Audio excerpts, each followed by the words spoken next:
Well, I think what's interesting about this is when we talk about China's dream, the great renaissance of China, in many ways it's a new slogan, but as you point out, it's focusing on old ideas, and economic growth has been at the heart of the Communist Party's project here, certainly over the last 30 years. We've seen remarkable economic growth, but what Xi Jinping was stressing during that address was that he needed to tackle a couple of areas. One was official corruption, which generates enormous public anger here, and then on the economic front he was talking about narrowing the gap between rich and poor. Again, that's an issue that generates an enormous amount of anger. He was stressing that the prosperity of the nation needed to be more evenly spread, particularly to those in the countryside, some of whom, or certainly they haven't shared in the benefits, the dividends of China's remarkable economic growth to the same degree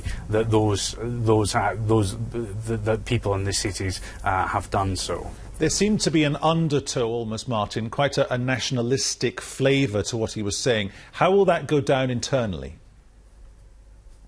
Well, no, I think that is right. I mean, this idea of China's dream, that slogan came up more than a dozen times, and I think certainly that's something we're going to hear again and again in the future. In terms of the national audience, I think that will play very well. Certainly people here take a great amount of pride that China's clout, its economic clout, its military clout is growing on the international scene, and many will expect under Xi Jinping for the next decade in power for him to have a more assertive foreign policy. But I think, many of China's neighbours are worried about increased nationalism in China. China has a number of territorial disputes with several nations in the region, and certainly they are worried about China's rise. China, Xi Jinping, it insists that rise is peaceful, but I think we will see a more assertive foreign policy certainly in the coming years.